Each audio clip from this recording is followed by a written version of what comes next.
Ồ, của mìnhច្រើនbàខ្ញុំអត់បានមើលខ្ញុំមើលនៅទូរស័ព្ទនោះអត់ឃើញចេញខមមិនបាទតែខ្ញុំមើលនៅនេះបាទតើយើងធ្វើមិនអាចដើម្បីការពារប្រទេសជាតិយើងពីការឈ្លានពានរបស់ប្រទេសជិតខាងបាទដូចខ្ញុំលើកដើមអញ្ចឹងបងប្អូន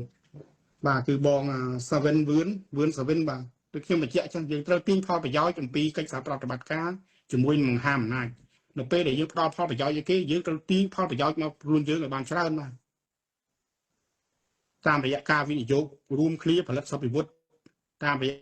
ការទិញនៅបច្ចេកវិទ្យាទំនើបការផ្ទៃបច្ចេកវិទ្យាការទទួលនៅការបណ្ដុះបណ្ដាលហើយផ្អែកទៅលើបច្ចេកវិទ្យាដែលយើងទិញដែលយើងផលិតជាមួយគេយើងត្រូវឆ្នៃវាបាទធ្វើការស្រាវជ្រាវនិងអភិវឌ្ឍ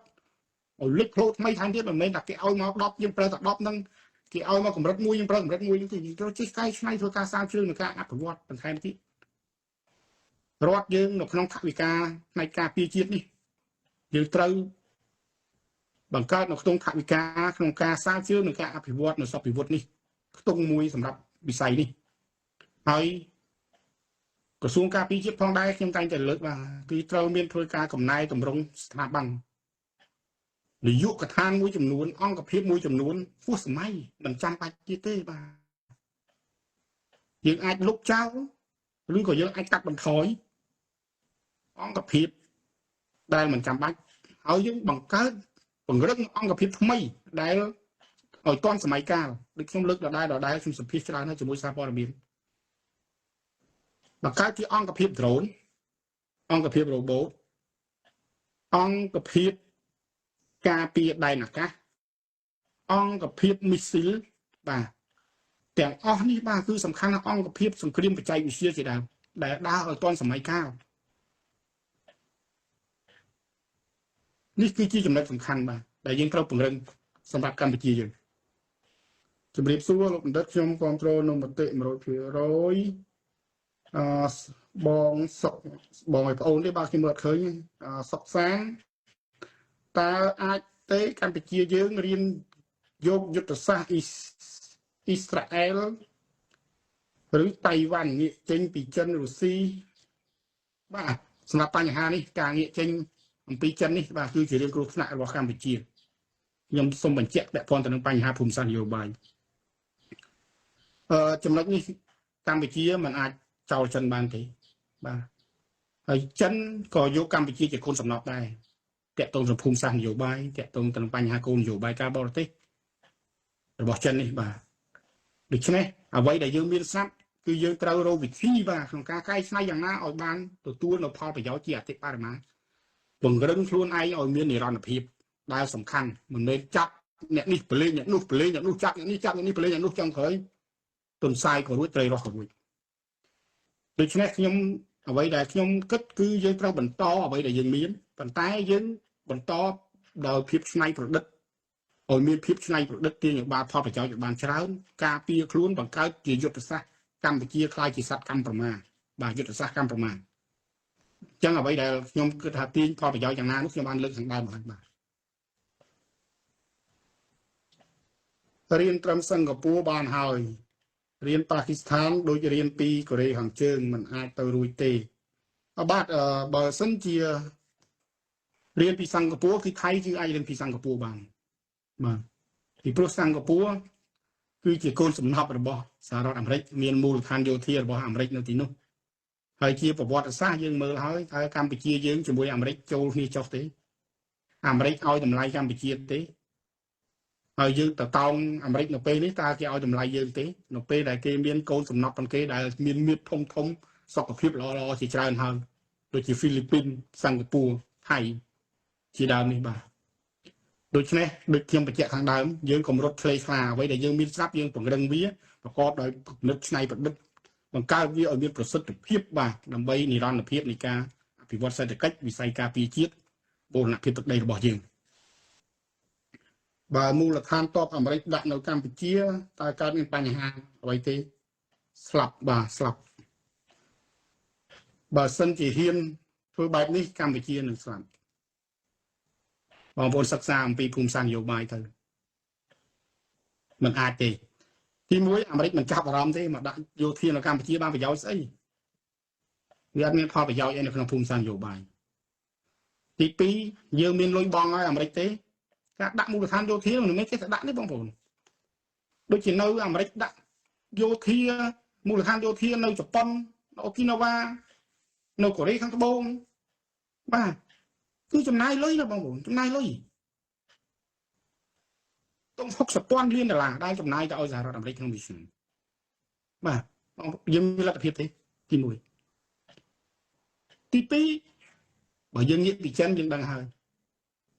យើងរងថ្ងៃនេះយើងមានចំណុចរសើបបាទជាមួយបណ្ដាប្រទេសជិតខាងនេះបើគ្មានចិនបាទបងប្អូនពិតជាពិបាកហើយ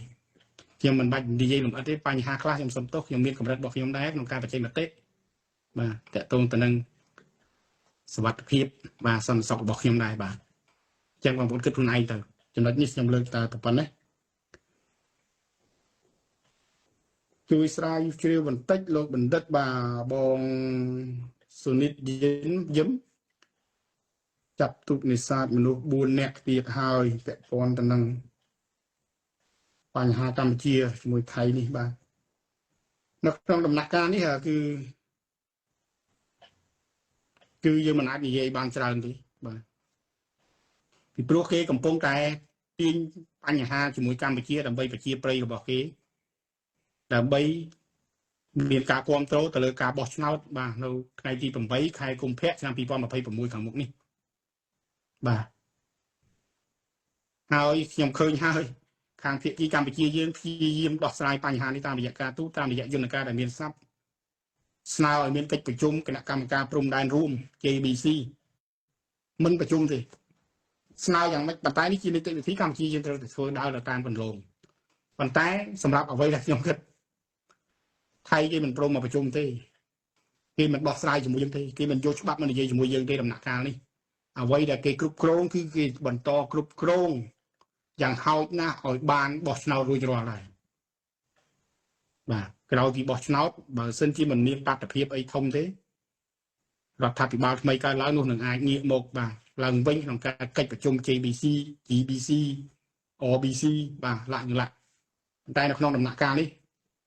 ខ្ញុំជឿជាក់ថាក្រៅពីការដាក់សម្ពាធមកកម្ពុជាភាគីថៃនឹងមិនសម្របសម្រួលជាមួយកម្ពុជាទេ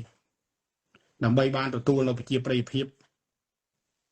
សម្រាប់ការបោះឆ្នោតនៅពេលខាងមុខហេតុអ្វីប៉ាគីស្ថានអាចផលិតនុយក្លេអ៊ែរបានបាទរឿងនេះវែងឆ្ងាយមិនទៅវាពាក់ព័ន្ធទៅនឹងក្រោយសង្គ្រាមលោកលើកទី2ទៅទៀតបាទក្រោយពីការបែងចែកប្រទេសឥណ្ឌាបាទអង់គ្លេសដកចេញពីអាណានិគម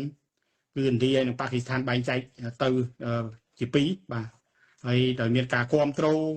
ឲ្យមានតលយៈភាពនៅក្នុងភូមិសាស្ត្រនយោបាយបាទគឺមហាអំណាចបិទភ្នែកឲ្យប៉ាគីស្ថានបង្កើតនៅបាទជារដ្ឋនុយក្លេអ៊ែរបាទវែងឆ្ងាយបាទនិយាយពីបញ្ហានេះគឺវែងណាស់បាទនយោបាយការបរទេសសំខាន់សេដ្ឋកិច្ចយោធាតាមក្រោយ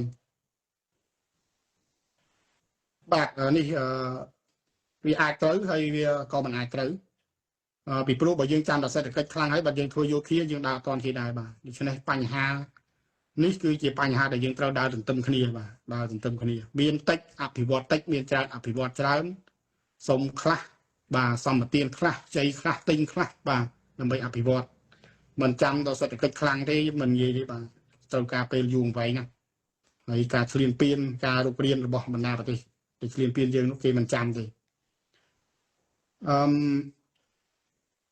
លោកដាយូសុវត្ថិភាពផ្ទាល់ខ្លួននិងផលប្រយោជន៍មានតម្លៃជាងសម្ព័ន្ធភាពបាទដូចខ្ញុំបានបញ្ជាក់ចឹងនៅក្នុងគោលនយោបាយការបរទេសផលប្រយោជន៍ដើរតួសំខាន់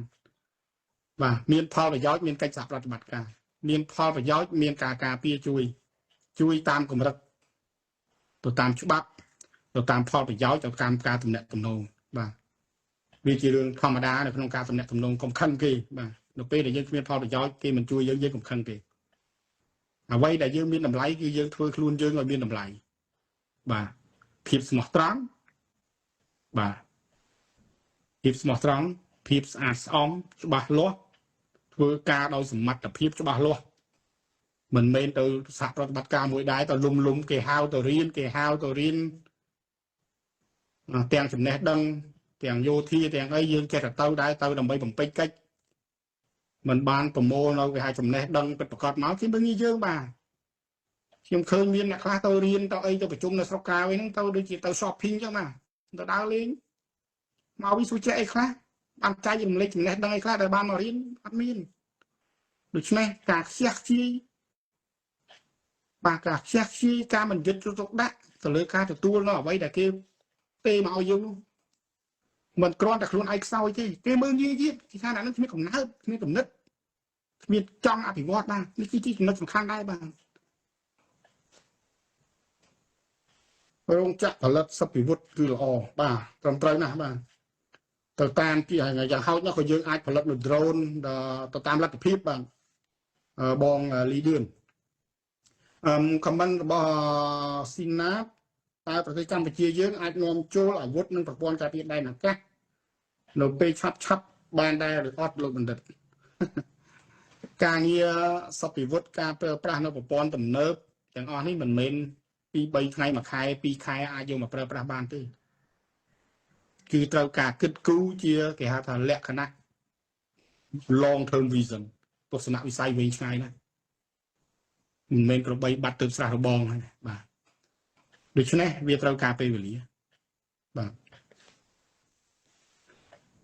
ប៉ាដំកម្ពុជាយើងនៅអំពើពុករលួយច្រើនពេកអញ្ចឹងក្រហើយបាទបញ្ហានេះត្រឹមត្រូវបាទគឺខាងស្ថាប័នរដ្ឋាភិបាលក៏ទទួលស្គាល់ហើយនឹងប្រឹងប្រែងក្នុងការកាត់បន្ថយនៅលុបបំបាត់អំពើពុករលួយផងដែរសុកសានកូនខ្មែរភាគច្រើនចង់ឲ្យរាជរដ្ឋាភិបាលងាកពីចិនមកលោកសេរីបាទនេះដូចតែខ្ញុំលើកឡើងហើយយើងមិត្តភាពជាមួយចិនតាំងពីនៅចិនក្របាទចិនជាជំងឺអាស៊ីហើយរហូតដល់ចិនពេលនេះខ្លាយជាមហាអំណាចសេដ្ឋកិច្ចទី2លើលោកមហាអំណាចយោធាទី3លើលោកបែរជាយើងចង់ងាកចេញពីចិនទៅចាប់លោកខាងលិចបងប្អូនត្រីរស់ក៏រួចសន្សាយក៏រួចបាទខ្ញុំគិតថាពង្រឹងអ្វីដែលយើងមានស្រាប់ទៅតំណែងតំណងធ្វើឲ្យកាន់តែល្អហើយទាញយកផលប្រយោជន៍ឲ្យបានជាអតិបរមាដូចខ្ញុំលើកខាងដើមអញ្ចឹងបាទពាក់ព័ន្ធទៅនឹងកិច្ចសហប្រតិបត្តិការសេដ្ឋកិច្ចការទិញសព្វវិវត្តទំនើបបំផុតការចូលគ្នាក្នុងការផលិតសព្វវិវត្តបាទក្នុងការប្រើប្រាស់ហើយនឹងលក់ចេញក៏ដូចជាការទទួលបានការបណ្ដុះបណ្ដាលថែមទៀតបាទនេះគឺជាចំណុចដែលល្អប្រសើរដែលយើងត្រូវធ្វើទៅពេលខាងមុខមិនមែនជាពេលដែលយើងខាងត្រូវងាកពីអ្នកនេះទៅអ្នកនោះនៅនេះទេបាទខ្ញុំគ្រប់គ្រងគំនិតរបស់លោកបណ្ឌិតបងដេតវ៉ាន់ឌីលោកតុងលេងសំបាទយោបល់ល្អគួរផ្ដល់ជូនរដ្ឋាភិបាលផងខ្ញុំអត់មានតួនាទីអីនៅក្នុងរដ្ឋាភិបាលទេបងប្អូនខ្ញុំជាអ្នកសាវជ្រាវកំពេចកំប៉ុកបានតែនិយាយតាម social media ប៉ុន្តែខ្ញុំជឿជាក់ថាមានការមើលបាទមានការមើលមានការតាមដាននៅអ្វីដែលខ្ញុំបានលើកឡើងពី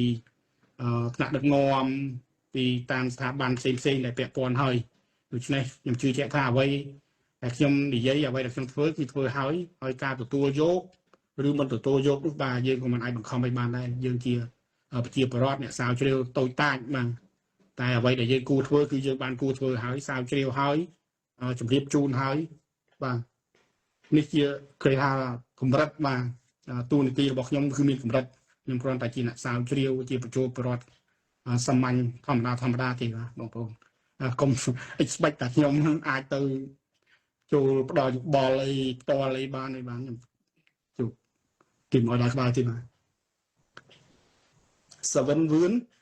បាទត្រឹមត្រូវហើយលោកបណ្ឌិតលីឌឿនរដ្ឋអាចបើកឲ្យមានមូលនិធិប្រជាជនចូលថវិកាការពារជាតិនេះក៏ជារឿងល្អបាទប៉ុន្តែការគ្រប់គ្រងនិយាយអំពីលុយកាក់មួយគឺខ្ញុំមិនចូលចិត្តបាទស្មោះត្រង់តាំងពីដើមមកខ្ញុំនិយាយនៅក្នុងបណ្ដាញសង្គមនោះមានបងប្អូនយើងឆាតមកខ្ញុំច្រើនណាស់បាទឲ្យខ្ញុំការប្រយុទ្ធគ្នាជាមួយសៀមនោះគឺឲ្យខ្ញុំ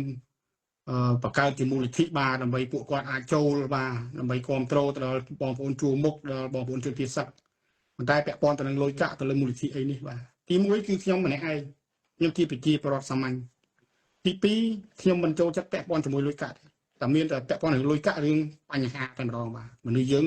ឆ្លោះគ្នាអន់ចិត្តគ្នារិះគន់ផ្សេងនេះគឺពាក់ព័ន្ធតែបញ្ហាលុយកាក់បាទហើយទី3ខ្ញុំឃើញហើយរដ្ឋាភិបាលក៏មានបង្កើតមានបងប្អូនយើងដែលមានមុខមានមាត់ជាច្រើនក៏បានបង្កើតច្រើនហើយបាទតាមក្រសួងស្ថាប័ននេះគឺបង្កើតច្រើនហើយដូច្នេះទេខ្ញុំមិនធ្វើទេបាទ ហើយបងប្អូនខ្លះបើថាខ្ញុំចូលប៉ុណ្ណេះខ្ញុំចូលប៉ុណ្ណេះតែខ្ញុំថាមិនបាច់ខ្ញុំកុំចូលខ្ញុំ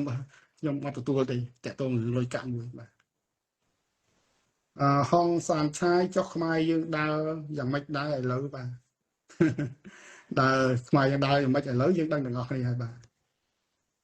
បើដាក់មូលដ្ឋានទ័ពអាមេរិកក្នុងដីកម្ពុជានឹងមានកើតបញ្ហាអ្វីដែរលោកបណ្ឌិតបាទនេះខ្ញុំបានជម្រាបជូនខាងលើហើយបាទបងថាសាបងលេងមេងហុង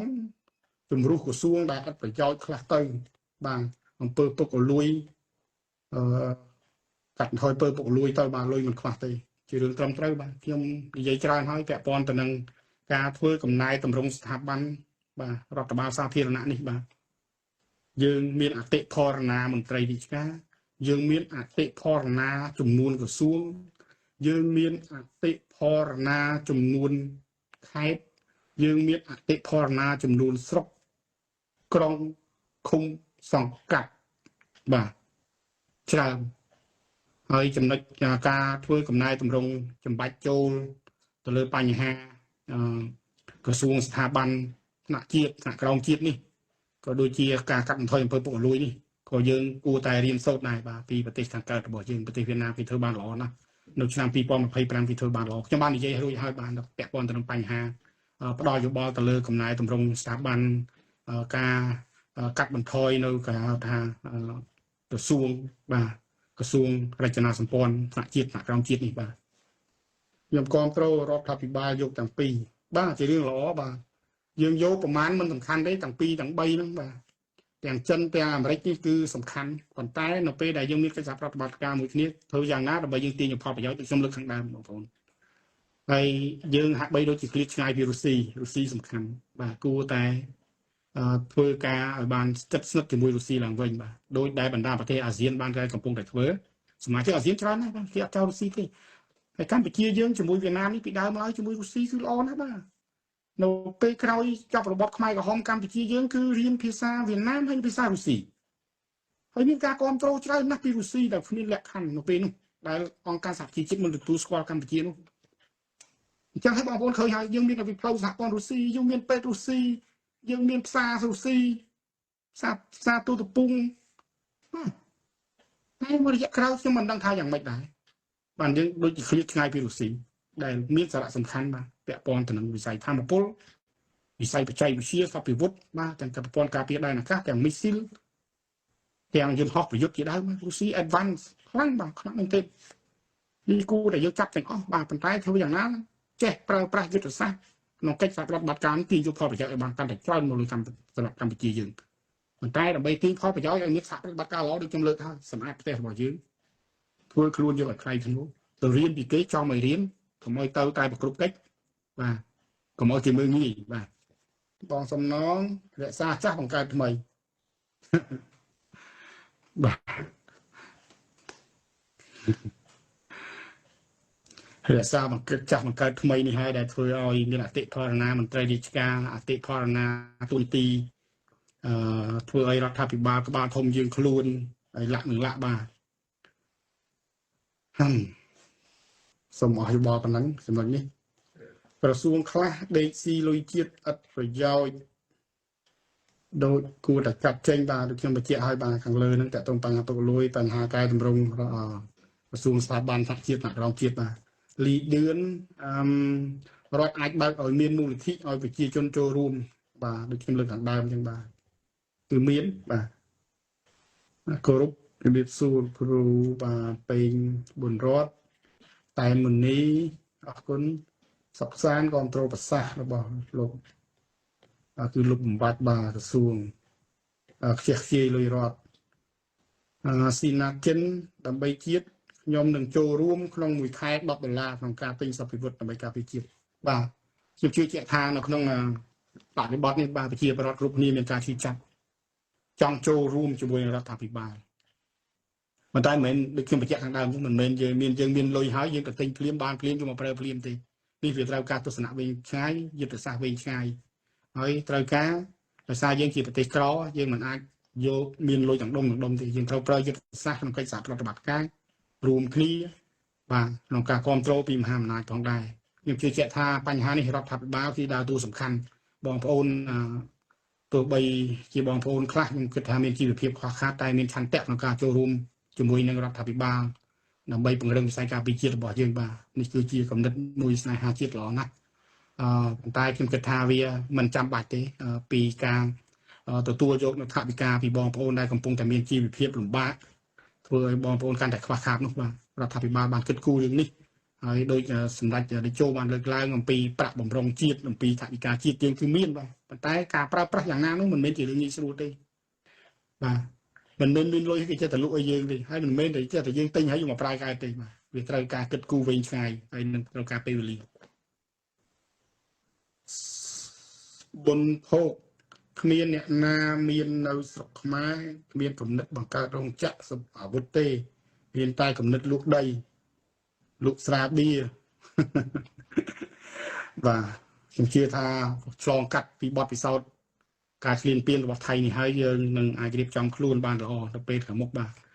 នេះគឺជាអ្វីដែលយើងជួបប្រទះ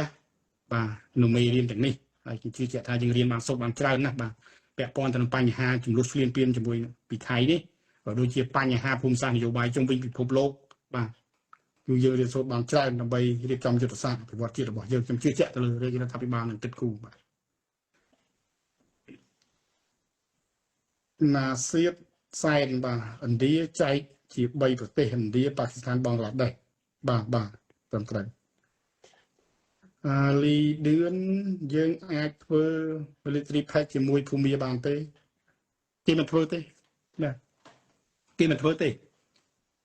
ទីមួយភូមាក៏មានផលប្រយោជន៍ដែរចង់បានតំណែងទំនងល្អជាមួយថៃដែរបាទពីព្រោះពេលនេះភូមាមានបញ្ហាច្រើនបាទត្រូវការតំណែងទំនងល្អពីព្រោះនៅភូមាមានក្រុមកុលសម្ព័ន្ធច្រើនណាស់បាទបំបីខ្លួនដែលក្រុងបំបីខ្លួនហើយជាពិសេសក្រុមទាំងនោះមាននៅជាប់ព្រំដែនចិនដែលមានគាំទ្រពីចិនមាននៅព្រំដែនថៃដែលគាំទ្រពីថៃបាទនៅភាគខាងជើងថៃនេះមានច្រើនក្រុមទៀតបាទខ្ញុំលើកឧទាហរណ៍ដូចជាវ៉ាក្រហមបាទវ៉ាដេងបាទនៅភាគខាងជើងគាត់ចង់បំបីខ្លួនដែរហើយក្រុមការ៉ែនបាទគេហៅថាការ៉ែន state ណាបាទរដ្ឋការ៉ែននោះក៏ប្រកាសឯករាជ្យភាពកាលពីម្សិលមិញដែរប្រកាសខ្លួនឯងមិនដែលគ្មានអ្នកទទួលស្គាល់ទេបាទតែខ្ញុំជឿជាក់ថាក្រុមទាំងនេះគឺមានការគ្រប់គ្រងពីថៃហើយភូមាក៏មិនចង់ឲ្យមានបញ្ហាជាមួយថៃច្រើនដែរនៅពេលដែលមានបញ្ហាជាមួយថៃច្រើនថៃនឹងជួយគ្រប់គ្រងឧទានទៅនោះបើការវិប្លុកជាមួយនឹងរដ្ឋាភិបាលយោធារបស់ភូមាបាទដូច្នេះវាមានកលាអុកដែលអាចអុកគ្នាទៅវិញទៅមកហើយទី2គឺបញ្ហាដែលចងសម្ព័ន្ធមិត្តយោធានៅក្នុងចំណោមសមាជិកអាស៊ាននេះបាទវាមិនត្រូវនឹងគោលការណ៍អាស៊ានទេវាខុសនឹងគោលការណ៍អាស៊ានធ្វើឲ្យអាស៊ានបែកបាក់នៅពេលដែលសមាជិកអាស៊ាន2ចងសម្ព័ន្ធយោធាជាមួយគ្នាទល់ជាមួយនឹងសមាជិកអាស៊ានណាមួយបាទអាស៊ានរលាយតែម្ដងបាទបងភីរុនលោកគ្រូនិយាយត្រូវបងវងលោកឡាន40ឆ្នាំហើយយន្តហោះមួយអត់មានសូមអធិប្បាយបងជួយវ៉ាន់ហុងលោកបណ្ឌិតយើងគួរផលិត drone ឲ្យបានច្រើនចូលរួមចំណែកដែរលោកបណ្ឌិតខ្ញុំមានជំនាញខាងព័ត៌មានវិទ្យាបាទសូមអរគុណបងបាទចំណុចទាំងនេះហើយខ្ញុំគិតថារដ្ឋាភិបាលគួរតែគិតពិនិត្យឡើងវិញអំពីការប្រើប្រាស់នៅធនធានមនុស្សបាទដែលមានខ្ញុំមើលឃើញថាប្រជាជនកម្ពុជាយើងក៏មានសមត្ថភាពច្រើនរៀនសូត្រពីក្រៅប្រទេសច្រើនក្នុងប្រទេសក៏ច្រើនមានការសិក្សាស្វែងយល់ជាពិសេសគឺវិស័យពាក់ព័ន្ធទៅនឹងបច្ចេកវិទ្យាពាក់ព័ន្ធនឹងបញ្ហា drone ផ្សេងនេះបាទ robot អីឡាក់នេះបាទគួរតែពិនិត្យមើលអំពីបញ្ហានេះហើយជួយរៀបចំឲ្យមានការតាំងពិព័រណ៍បាទជាសាធារណៈអ្នកដែលមានគំនិតច្នៃប្រឌិតទៅលើបញ្ហានេះហើយជ្រើសរើសបាទប្រកួតប្រជែងប្រចាំឆមាសឬក៏ប្រចាំឆ្នាំហើយមានអ្នកដែលលេចធ្លោបច្ចេកវិទ្យាដែលល្អគឺយើងគ្រប់គ្រងបាទមូលនិធិក្នុងការពង្រីកនៅផលិតកម្មទាំងនេះបាទខ្ញុំគិតថានេះគឺជាយុទ្ធសាស្ត្រមួយផែនការមួយដ៏ល្អផងដែរដែលគួរតែពិចារណាដាក់ចេញនៅបញ្ហានេះបាទអរគុណបាទលោកផាត់បៃទួនវីបូលីកាអាមេរិកឈ្លានពានប្រទេសគេទាំងកំរោលដោយយកលេសថាបង្ក្រាបគ្រឿងញៀនដោយថៃឈ្លានពានខ្មែរយកលេសបង្ក្រាប scam បាទត្រូវហើយបាទគេមានអំណាចគេចោតអញ្ចឹងគេវាយប្រាវបាទ អ្នកផ្សេងស្ងាត់ជើងធម្មតាទេបាទគេបងធំការចោតនេះបងប្អូនខ្ញុំបាននិយាយច្រើនអំពីគោលដៅរបស់អាមេរិកគឺចិនបាទគោលដៅរបស់អាមេរិកគឺចិនបើទោះបីជាអាមេរិកដាក់សម្ពាធទៅលើប្រទេសណាក៏ដោយវាយប្រទេសណាក៏ដោយតែគោលដៅគឺចិនខ្ញុំវិភាគច្រើនហើយតាំងពីលោកដូណាល់ត្រាំមិនទាន់ចូលកាន់តំណែងឯណោះបាទវេណេស៊ុយអេឡាបាទវេណេស៊ុយអេឡាក៏មានបញ្ហា target មកចិនគោលដៅគឺមកចិនដែរពីព្រោះលោកម៉ាដេរ៉ូបាទដកក្រុមហ៊ុនប្រេងទាំងអស់នៅពេលលោកកាន់អំណាចក្រុមហ៊ុនប្រេងឯកជនទាំងអស់ក្នុងការផលិតក្នុងការវិនិយោគពាក់ព័ន្ធទៅនឹងក្រុមហ៊ុនឯកជននៅវេណេស៊ុយអេឡាដកមកឲ្យរដ្ឋគ្រប់គ្រងរួមទាំងឈើករ៉ុនបាទក្រុមហ៊ុនឈើករ៉ុនដ៏ធំរបស់សហរដ្ឋអាមេរិកផងដែរដកមកឲ្យរដ្ឋគ្រប់គ្រងហើយជួយធ្វើយ៉ាងម៉េចផ្ដល់ទៅឲ្យចិនក្នុងការធ្វើការវិនិយោគហើយនឹងការនាំចេញបាទនេះហើយគឺជាចំណុចបន្ទាត់ក្រហមរបស់អាមេរិកដកផលប្រយោជន៍អាមេរិកបាយគេយកតែអស់របស់ទាំងហ្នឹងទៅឲ្យចិនដែលជាសត្រូវដែលជា target ដែលជាគោលដៅរបស់អាមេរិកបាទជួនសវណ្ណរាតើថៃឃ្លានពៀនយើងទៀតទេបាទខ្ញុំបានវិភាគហើយបាទនៅច្រើនសារព័ត៌មានបានចុះផ្សាយទាំង PNN ទាំងសារព័ត៌មានជាច្រើនបាទបងប្អូនអាចមើលនៅ TikTok របស់ខ្ញុំនៅ Facebook របស់ខ្ញុំទៅបាទអាចសុកសានលោកបណ្ឌិតចាប់ចិនយូរហើយកម្ពុជាយើងនៅតែមានបញ្ហាបាទយូរឆាប់មិនបញ្ហាទេបញ្ហាតើការប្រើប្រាស់យុទ្ធសាស្ត្រការទាញយកផលប្រយោជន៍របស់យើងមានប្រសិទ្ធភាពដល់កម្រិតណាបាទមើលប៉ាគីស្ថានទៅបាទតើថៃនឹងឃ្លានពៀនយើងទៀតទេបាទដូចខ្ញុំបញ្ជាក់ខាងលើហើយសួស្តីលោកបណ្ឌិតតើស្ថានភាពនៅថ្ងៃទី7ខែមករានេះយ៉ាងណាដែរនៅតាមព្រំដែនបាទបញ្ហានៅតាមព្រំដែនបាទមានបងប្អូនចង់បានព័ត៌មានពិតបាទគឺព័ត៌មានពីក្រសួងការពារជាតិពីរដ្ឋាភិបាលពីស្ថាប័នក្រសួងការបរទេសគណៈរដ្ឋមន្ត្រីលក្ខបានអ្នកនាំពាក្យរបស់រដ្ឋាភិបាលលក្ខខ្ញុំមិនហ៊ានបញ្ចេញបញ្ចូលនិយាយអ្វីពាក់ព័ន្ធបញ្ហានេះទេបាទហើយបើចង់ដឹងកាន់តែច្បាស់ថែមទៀតបងប្អូនអាចមើលសារព័ត៌មានអន្តរជាតិព័ត៌មានថៃនិងព័ត៌មានបរទេសបាទផលអាចារ្យសូមពង្រឹងកងទ័ពឲ្យខ្លាំងហើយឲ្យគាត់អាចហូបគ្រប់គ្រាន់មានដីធ្លីប្រពន្ធកូនបាទនេះជាចំណុចសំខាន់បាទដែលខ្ញុំតែងតែលើកហើយនៅក្នុងវីដេអូដែលខ្ញុំនិយាយមុននៅពេលដែលការឈ្លានពានទៅទៀតខ្ញុំនិយាយអំពីកំណែតម្រង់3ដើម្បីឲ្យកងទ័ពយើងខ្លាំងវិស័យការពារជាតិយើងខ្លាំងបាទទី1គឺតម្លាភាពកាត់បន្ថយអំពើពុករលួយការផ្ដល់នៅការលើកទឹកចិត្តការផ្ដល់នៅការលើកកម្ពស់នៃជីវភាពបងប្អូនកងទ័ពឲ្យបានគ្រប់គ្រាន់បាទខ្ញុំលើកខាងហ្នឹងទី2ខ្ញុំលើកអំពីការកាតព្វកិច្ចយោធាបាទឥឡូវនេះខ្ញុំជឿជាក់ថាបងប្អូនកម្ពុជាយើងជាច្រើនមានឆន្ទៈណាស់ស្អប់ថៃខឹងថៃចង់កាន់អាវុធចូលជួយតែចូលយ៉ាងម៉េចបើយើងអត់ចេះហ្នឹងអត់ចេះប្រើអាវុធយ៉ាងម៉េចកេះកៃយ៉ាងម៉េចជាប្រសាសន៍យ៉ាងម៉េចចឹងចឹងជួយឲ្យកើតដូច្នេះកាតព្វកិច្ចយោធាមានសារៈសំខាន់ណាស់បាទយើងប្រែคลายពលរដ្ឋកម្ពុជាយើង17លាននាក់រួមគ្នាទាំងសមរភូមិមុខទាំងសមរភូមិក្រោយបាទកាតព្វកិច្ចយោធាមានសារៈសំខាន់ហើយទី3ដែលខ្ញុំលើកតាំងពីយូរយារណាស់មកហើយនោះគឺពាក់ព័ន្ធទៅនឹងការសហប្រតិបត្តិការជាមួយនឹងបណ្ដាប្រទេសជាមិត្តជាពិសេសគឺមហាអំណាចចិនក្នុងការតម្លើងរោងចក្រផលិតសិប្បវុធបាទ3ចំណុចបងប្អូនទៅមើលក្នុង Facebook ទៅមើល TikTok របស់ខ្ញុំទៅបាទខ្ញុំបាននិយាយយូរហើយសុខុមធីវីឆ្លេឆ្លាច្រើនមិនល្អទេបាទដូចខ្ញុំលើកខាងដើមចឹងបាទគុំឆ្លេឆ្លាអ្វីដែលយើងមានយើងត្រូវពង្រឹងឲ្យមានប្រសិទ្ធភាពថែមទៀតទៅជារឿងល្អលោកបណ្ឌិតតើប្រទេសខ្សោយឬខ្លាំងគួរបន្ទោសទៅលើថ្នាក់ដឹកនាំឬបន្ទោសប្រជាជននេះមានន័យថាសំណួរដឹងចម្លើយបាទខ្ញុំសូមមិនឆ្លើយប្រទេសដែលខ្លាំងត្រូវការទាំងអស់គ្នាខ្លាំងមិនមែនតែថ្នាក់ដឹកនាំហើយប្រជាជនមិនខ្លាំងទេដូចខ្ញុំលើកខាងដើមហើយបាទដើម្បីពង្រឹងប្រទេសជាតិយើងឲ្យខ្លាំងទាំងប្រជាជនត្រូវបំពេញកាតព្វកិច្ចរបស់ខ្លួនដែលទូនីតិភារកិច្ចរបស់ខ្លួនដែលកំពុងធ្វើឲ្យបានល្អបំផុតមានប្រសិទ្ធភាពបំផុតប្រឹងប្រែងរៀនសូត្រស្វែងយល់ឲ្យបានច្រើនបន្ថែមទៀតពង្រឹងសមត្ថភាពបន្ថែមកុំថាយើងបានការងារមួយធ្វើហើយមានប្រាក់ខែអាចហូបរស់ហើយមានពេលអង្គុយតែហូប យាហូបស្រាផឹកស៊ីដើរលេងនោះបាទអត់ទេការរៀនសូត្រការពង្រឹងសមត្ថភាពគឺពេញមួយជីវិតបាទមិនមែនយើងធ្វើការងារហ្នឹងហើយគឺថាធ្វើការងារឆ្នាំហ្នឹងហើយ5ឆ្នាំក្រោយយើងនៅធ្វើការងារតែប៉ុណ្្នឹងទេយើងត្រូវការឡើងតំណែងយើងត្រូវការ upgrade ការងាររបស់យើងដូច្នេះគឺការពង្រឹងសមត្ថភាពការរៀនសូត្រការស្រាវជ្រាវការស្វែងយល់បន្ថែមពង្រឹងសមត្ថភាពរបស់ខ្លួនគឺមានសារៈសំខាន់ជាចិនត្រៃហើយប្រជាពលរដ្ឋយើងមួយត្រូវធ្វើបាទហើយក៏ចូលរួមតាមដាននៅគេហៅថានយោបាយការអនុវត្តគោលនយោបាយផែនការយុទ្ធសាស្ត្រផ្សេងៗរបស់រដ្ឋាភិបាលនៅពេលដែលយើងនិយាយផ្ដល់យោបល់ទៅវាត្រូវរឿងកុំឲ្យអ្នកខ្លះអត់បានស្វែងយល់អត់បានអីនិយាយមកទៅទឹងទឹះបាទនេះហើយគឺជាបញ្ហាដែរដែលយើងត្រូវឲ្យមានប្រជាជនខ្លាំងហើយរដ្ឋាភិបាលត្រូវតែមានគោលនយោបាយច្បាស់លាស់បាទអំពើបាត់លំបាត់អំពើពុករលួយកែតម្រង់ស្ថាប័នកាត់បន្ថយស្ថាប័នដែលមិនចាំបាច់បាទដែលចំណាយលុយច្រើនអត់មានប្រសិទ្ធភាពអីលក្ខណៈនោះបាទហើយសំខាន់ជាងគេបាទបៃយ៉ាងបាទអ្នកប្រាជ្ញបៃយ៉ាងរបស់ចិនបាននិយាយដើម្បីឲ្យប្រទេសមួយខ្លាំងគឺត្រូវតែ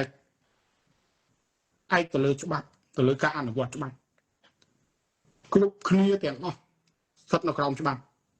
បាទបើយើងអង្គុយលើច្បាប់ទេពិបាកហើយបាទពាក់ព័ន្ធនឹងធ្វើឲ្យប្រទេសមួយខ្លាំងលុបបំបាត់អំពើពុករលួយប្រសិទ្ធភាពការងារបាទក៏ដូចជាសាមគ្គីជាតិនៅពេលដែលអយុត្តិធម៌សង្គមច្បាប់មិនត្រូវបានអនុវត្តស្មើភាពគ្នានោះគឺបង្កើតអយុត្តិធម៌សង្គមបង្កើតឲ្យមានការបែកបាក់បាទសាមគ្គីគ្នាផងដែរបាទក៏ដូចជាការជំនឿទុកចិត្តបាទដូច្នេះទេខ្ញុំមានតែប៉ុណ្ណេះថ្ងៃនេះជាថ្ងៃសម្រាប់បាទ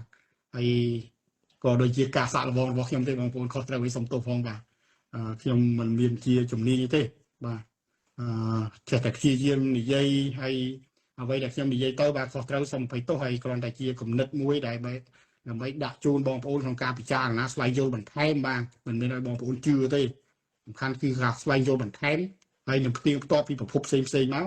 យើងអាចសំយោគបានបាទអញ្ចឹងការវិភាគក្តីចំណេះដឹងក្តីការបង្កើតនគរនយោបាយក្តីគឺកើតចេញអំពីការសិក្សាការស្វែងយល់ការស្រាវជ្រាវការវិភាគហើយនឹងធ្វើគេហៅថា conclusion សេចក្តីសន្និដ្ឋានបើបងប្អូនមានចំណេះដឹងសិក្សាស្រាវជ្រាវវិភាគហើយមិនមានសេចក្តីសន្និដ្ឋាននេះគ្រាន់តែនិយាយចាក់ខ្សែទេมันអាចយកមកបាទមកយកចំណេះដឹងទាំងនោះមកប្រើបានទេឬក៏ជាត្រីវិស័យក្នុងការកសាងផែនការយុទ្ធសាស្ត្រផ្សេងៗក្នុងការអនុវត្តសម្រាប់ពេលអនាគតបានទេបាទដូច្នេះការស្វែងយល់ការសិក្សាការស្រាវជ្រាវការវិភាគត្រូវតែប្រមូលទាំងអស់នេះបង្កើតចេញជា conclusion បង្កើតចេញជាសេចក្តីសន្និដ្ឋានមួយដើម្បីយើងអាចយកជាចំណេះដឹងមួយច្បាស់នៅក្នុងខ្លួនដើម្បីយើងដាក់ចេញនៅបង្កើតជាយុទ្ធសាស្ត្រជាផែនការក្នុងការអនុវត្តបាទសូមអរគុណបងប្អូនបាទសុខសប្បាយរីករាយថ្ងៃទិវាជ័យជំនះ7 មករាទាំងអស់គ្នាបាទសូមអរគុណសូមជម្រាបលា